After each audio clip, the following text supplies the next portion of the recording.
A few years ago, after wasting hours and hours of my life scrolling on the feed, I one day had a sudden realization that for all my time spent on Instagram, scrolling through photos that I didn't give a fuck about, I never felt any different. It never made me feel any better. I never got anything out of it.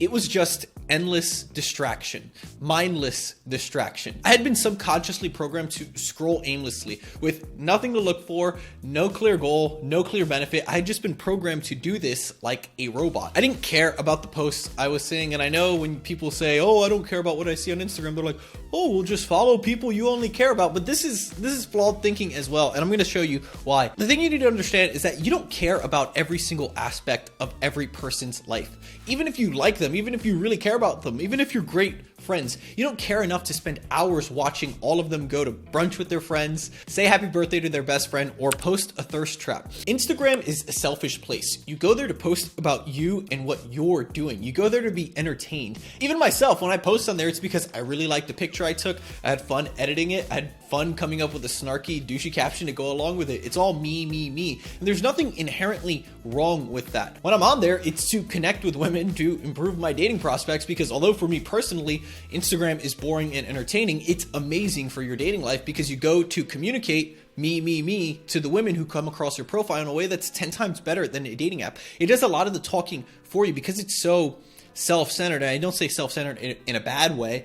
If you do it correctly, from an online dating perspective, this can be insanely useful because you're communicating you to the women who come across your profile. But outside of dating, for day-to-day time, scrolling the feed and watching other people live life is just not useful to me. I get nothing out of it. So I don't scroll the feed, and I haven't scrolled down the Instagram feed past the first post in years. And in fact, if you look at my Instagram profile over the past 2 years and you've been following me, which I assume you have since this channel is much smaller than my Instagram, you probably come from my IG. You'll notice that I posted less and less as time goes on. I went from posting at least once or twice a week to posting maybe every month or so, if that. I went from wanting Instagram to be one of my main social media channels and wanting to do the typical Instagram influencer thing to practically only posting when I feel guilty that it's been 2 months since last posting and my followers are going to start hating me. And there's this very simple reason for this. What I found is that what we think will make us happy and successful often won't.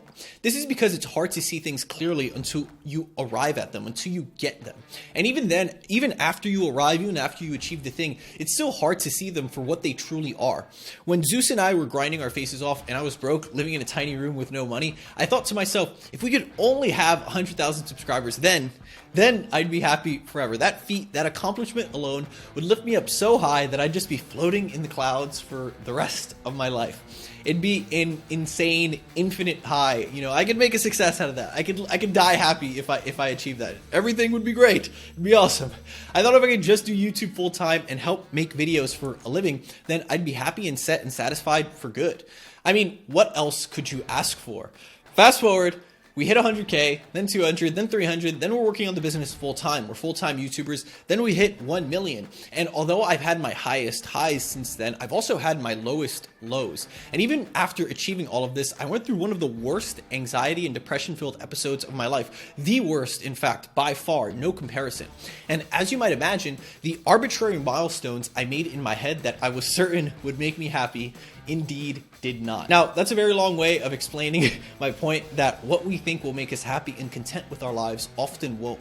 And it's very hard to have the foresight to see this clearly even after you get it. Back to my point on Instagram, though, because there was a point I was getting to, don't worry, and why I quit Instagram. It's because the truth that took me years to realize was that my desire for Instagram fame was really just a desire for self-image creation. I was contributing to and chasing a false self-image of who I was. I was creating another me that didn't exist. It was a me that only existed on my Instagram profile. And by chasing the Instagram influencer hustle, I was chasing a self-image of myself, an idea of myself that wasn't real.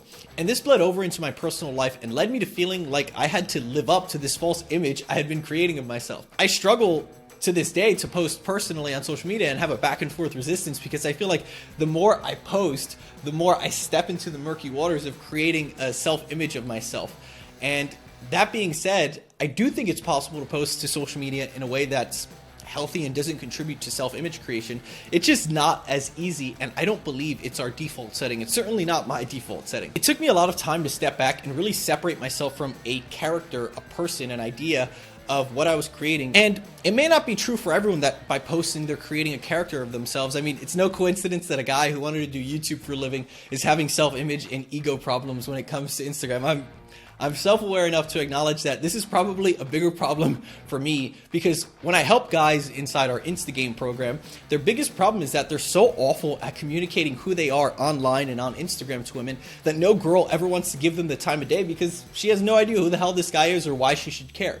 Now, even though I don't post on Instagram nearly as much, maybe once a month or so, whatever, my businesses, since taking a break, were more successful and more profitable than ever. And from a dating standpoint, because I know a lot of you Zeus viewers are going to want to know, my Instagram profile is still doing better than ever. It's still doing just fine, thanks to all the work I put in the past. And because it doesn't require a lot of upkeep once you do it. I only post on there when I want to and when I actually want to share something. So you're getting quality over quantity from me. Only getting the best, the most raw thoughts straight from my mind and into your phone. And yeah, I guess that's it. That's my rant for this video. I just sat down and I thought I would, or I'm standing, it's my standing desk.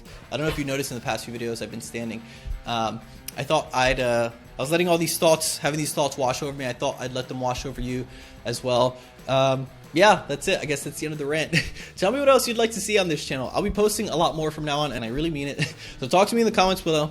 Let's chat, and watch one of my other videos, because I've made a lot of videos on this channel. Inconsistently, but I made a lot of them, so you might find one or so, or a lot of them that you may find interesting. With all of that being said, you can follow me on Instagram, because I'm only posting quality over quantity over there. And if you want to follow along with me and learn along with me, you want to know what I'm up to every week, you should sign up for my newsletter, Favorite Finds Friday, where I share with you everything I've consumed that week, all the things I'm learning about, what I'm into, what I'm reflecting on, my favorite quotes of the week, favorite books, articles, what I'm reading, what I'm up to.